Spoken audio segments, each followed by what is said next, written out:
အားလုံးပဲမင်္ဂလာပါဘလုံးဝဲ comment channel ကနေကြိုဆိုပါရစေကျွန်တော်ဘောဒီညတနာရီနဲ့တနာရီ45မှာကံမဲ့ England Premier League ရဲ့ရင်ခုန်လှရှားစရာကောင်းတဲ့ပွဲစဉ်လေးကို comment ချင်ပါတယ်အစီအစဉ်မစခင်အချိန်မှာတော့ကျွန်တော်တခုလောက် request လုပ်ချင်ပါတယ်ကျွန်တော်ရဲ့ဘောလုံးဝဲ comment channel လေးကို subscribe လေးလုပ်ပေးခဲ့ကြပါလို့ request လုပ်ပါရနော်အဲ့တော့ကျွန်တော်စလိုက်ကြအောင်နော်ပထမအဆုံးအနေနဲ့ Aston Villa နဲ့ Tottenham Hotspur ပေါ့နော် Villa နဲ့ Spur ရဲ့ပွဲလေးမှာတော့ Villa ဘက်ကတော့ပေါ့နော်သူကနံပါတ်6နေရာမှာရှိနေတယ်63မှတ်ကြေးရပေါ့နော်မထင်မှတ်ထားတာထက်ပေါ့နော်မထင် sorry ပါထင်မှတ်ထားတာထက်ပိုပြီးတော့ပြင်းနေပေါ့နော်ပြောရမယ်ဆိုလို့ရှိရင် Spur အသင်းကိုသူကသူ့အိမ်ခွင်းမှာ 1.3 ကျော်လောက်ပဲပေးထားရပါတော့ဘာလို့ဒီလောက်ကြီးပြင်းနေတယ်လဲဆိုတော့အရာတစ်ခုကိုကျွန်တော်လိုက်ရှာကြည့်တဲ့အခါမှာတခုသွားတွေ့တယ်ပေါ့နော်ဘာလဲဆိုတော့သူကChampions League ဝင်ခွင့်အတွက်သူ့မှာအခွင့်အရေးရှိနေရပေါ့နော်ဒီနံပါတ်5မှာရှိတဲ့ Chelsea နဲ့လည်းအမှတ်တူနေတယ်ဒီပွဲသာနိုင်သွားမယ်ဆိုလို့ရှိရင်ပေါ့နော်66မှတ် Chelsea ကလည်းမန်ယူနဲ့စုံနေပေါ့နော်မန်ယူဆိုတာလည်းဘာပဲပြောအသင်းကြီးတွေနဲ့တွေ့တဲ့အချိန်မှာသူကတကယ်ကိုပြန်ပြီးတော့အနိုင်မခံအရှုံးမပေးတဲ့စိတ်နဲ့ကန်တဲ့အသင်းတစ်သင်းပေါ့နော်အဲ့ခါကျတော့အဲ့တော့ဒီ Aston Villa ကလည်းရှင်းပြောလို့ရှိရင် Champions League ဝင်ခွင့်ရဖို့အတွက်သူကတော့အသေးအတန်ရုံးဝင်ဆိုတဲ့သဘောမျိုးမှာတော့ရှိပါတယ်ခင်ဗျအကြောင်းတစ်ချက်ဝိုင်းဆွဲဝင်ကြည့်အောင်နော်လောလောဆယ် Villa ကိုဘယ်လိုလဲဆိုတော့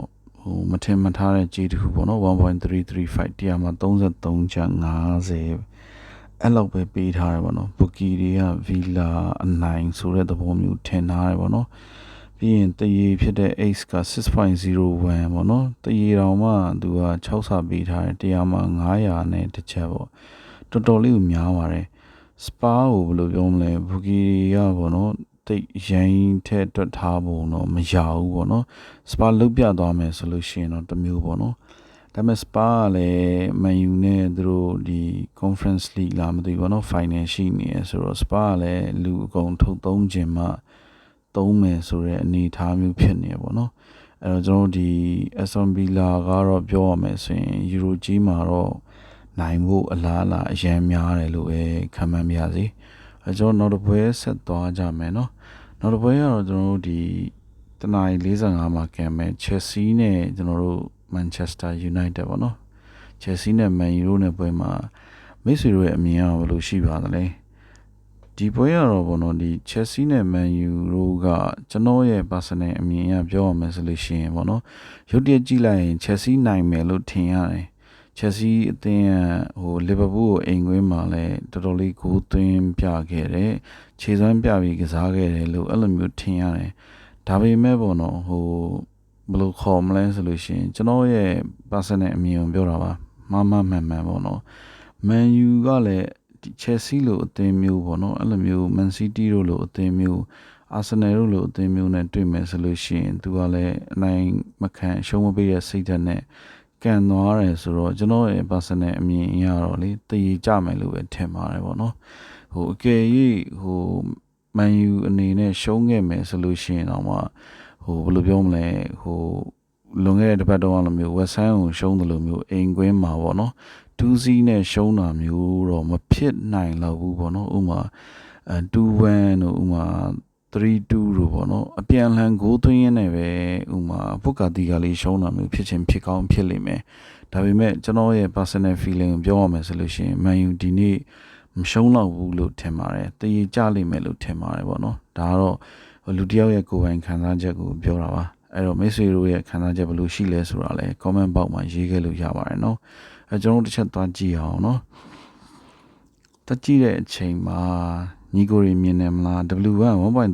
1.538ပေါ့နော်